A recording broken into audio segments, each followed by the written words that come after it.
Seja bem-vindo, meu nome é Gabriel Rodrigues e você está no canal Pregando o Evangelho.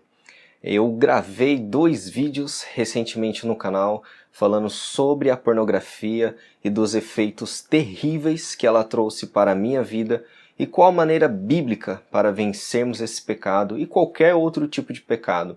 E eu estarei deixando o link dos vídeos nos comentários, caso você não tenha assistido.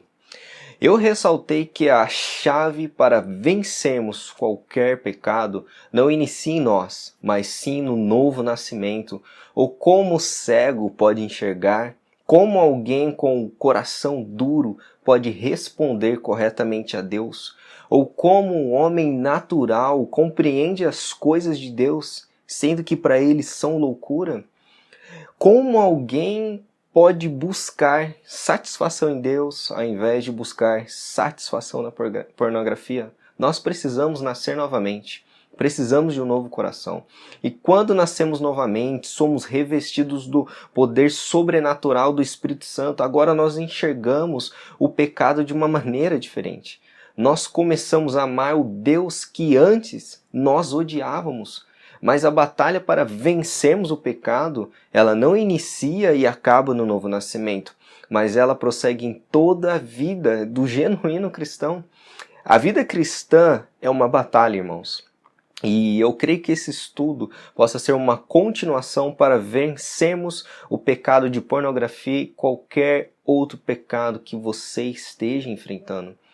Eu gostaria de trazer um exemplo famoso do patriarca José sobre a tentação que ele sofreu da mulher de Potifar no Antigo Egito. José, por exemplo, ele passou por improváveis séries de circunstâncias e acontecimentos, mas mesmo assim Deus esteve com ele sempre. José foi vendido, por exemplo, como escravo pelos seus próprios irmãos. Porém, Deus tinha um propósito até na maldade dos seus familiares. Mas nesse estudo não vamos entrar nos detalhes pormenores da soberania de Deus, mas sim na tentação de José. José, após ter interpretado um sonho na prisão, ele foi elevado a uma alta posição pelo seu futuro mordomo, Potifar, conforme registrado em Gênesis 39. Potifar deu a José autoridade administrativa sobre a propriedade e todos os seus bens, e ninguém estava acima de José na casa de Potifar. Potifar apenas ele se preocupava com suas próprias refeições, conforme descrito no texto bíblico, ou seja, Potifar se preocupava apenas com assuntos pessoais, tudo estava nas mãos de José.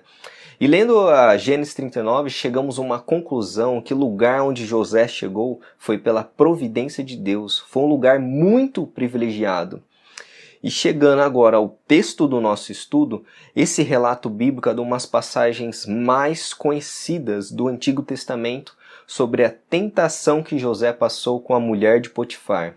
Documentos antigos revelam a depravação das mulheres egípcias e encontramos também essa confirmação no livro de Gênesis. A mulher de Potifar, ela foi um exemplo dessa conduta imoral. Vamos ao texto bíblico. Aconteceu depois destas coisas que a mulher de seu senhor pôs os olhos em José e lhe disse: deita-te comigo. Gênesis no capítulo 39, no versículo 7. Meus irmãos, após José ter sido vendido como escravo pelos seus próprios irmãos, agora ele está privilegiado na casa de um homem de grande influência no Egito. José estava no seu auge, ele tinha passado por uma humilhação terrível com seus irmãos, que venderam ele como escravo. E o que poderia acontecer com ele depois desse grande auge e privilégio que José teve? Irmãos, temos que tomar cuidado com a nossa autoconfiança, pois as Escrituras dizem: aquele, pois, que pensa estar em pé, veja que não caia. 1 Coríntios, no capítulo 10, no versículo 12. E agora, comentando rapidamente sobre o meu vídeo falando sobre pornografia, eu li comentários que só pelo fato de um homem ser casado seria mais fácil de resistir ao pecado de lascívia ou pornografia.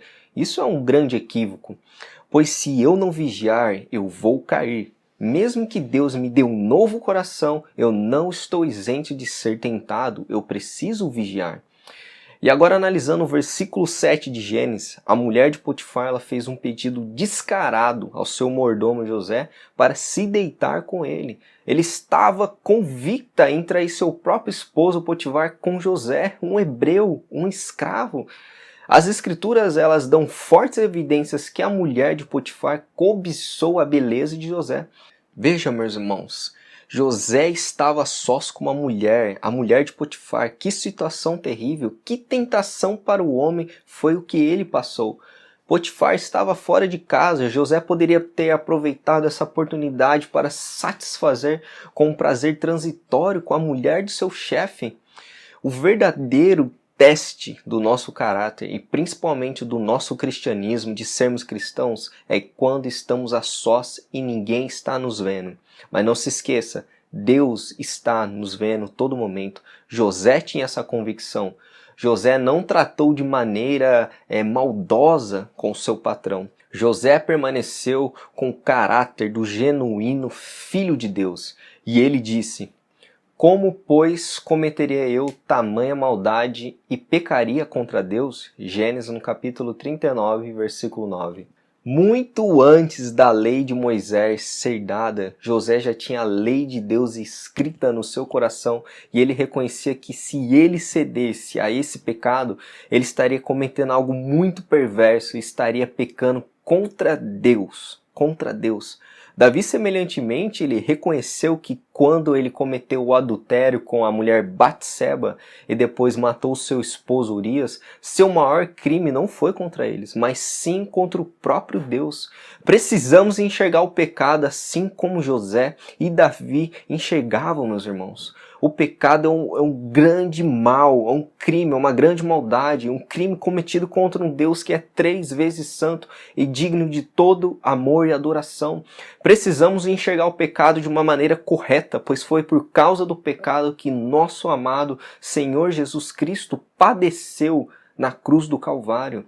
Assim dizia Charles Spurgeon: eu não posso brincar com o pecado, pois o pecado levou o meu amado naquele madeiro. Veja, quando você comete o pecado de lascívia, vendo pornografia, adulterando, mentindo, lembre-se que seu pecado é cometido contra Deus. Por isso ele é tão grave.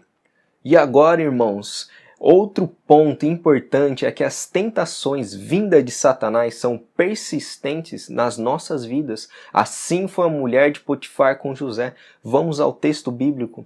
Falando ela, José, todos os dias, e não lhe dando ele ouvidos, para se deitar com ela e estar com ela. Gênesis 39, no versículo 10. A mulher de Potifar esforçou-se incessantemente para seduzir José.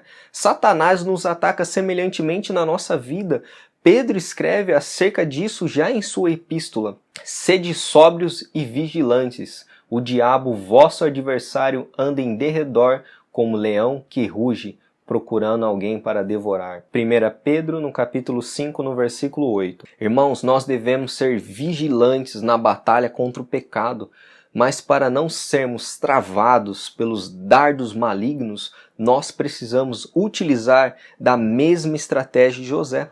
José obteve sucesso contra o pecado, pois ele aplicou uma lição muito importante quando estamos sendo tentados pelo pecado. Fuja! Isso mesmo, irmãos, fuja! Olha o texto, ele não dava ouvidos a ela estar com ela. José apenas não recusava as propostas dessa mulher, mas ele fugia dela, não queria estar com ela. Quantos de nós, irmãos, caem no pecado de novo, de novo, de novo, porque ficam flertando com o pecado? Quantos de nós cometem isso? Você sabe que não pode ficar sozinho com o seu notebook em casa, pois você vai cair na pornografia. Você sabe que não pode ficar com aquele homem ou mulher sozinhos, pois a conduta daquela pessoa não coincide com a vida cristã.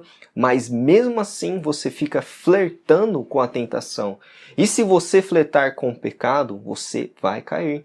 Fuja, irmãos. Fuja assim como José fugiu da mulher de Potifar. E eu já citei Davi no início desse estudo, mas é importante ressaltarmos que ele caiu no pecado de adultério porque ele não fugiu do pecado. Ele foi tentado a ver uma mulher formosa, nua, tomando banho, e ao invés dele correr, ele cedeu aos seus desejos. A queda dele foi terrível. Quantos de nós caem no pecado porque ficam flertando com ele?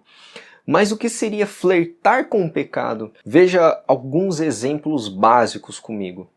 Você se tornou cristão, porém ainda segue pessoas no seu Instagram ou redes sociais, independentemente de qual seja ela.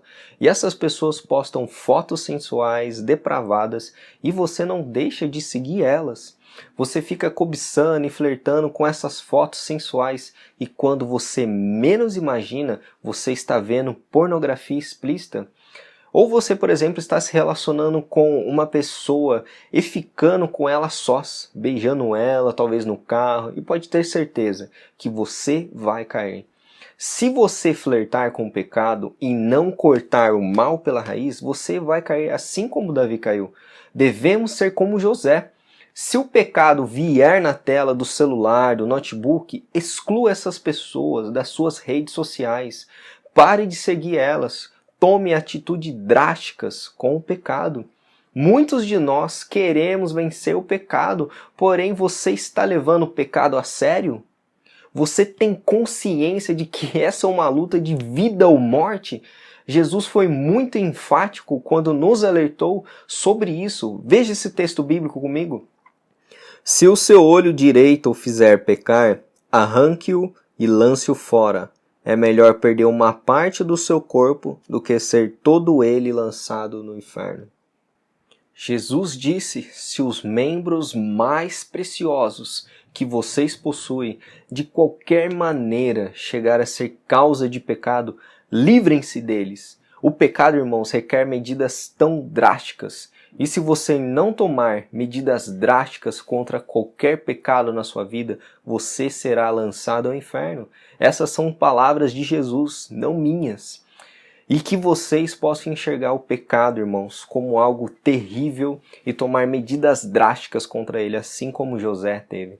Que Deus abençoe vocês e até o próximo estudo.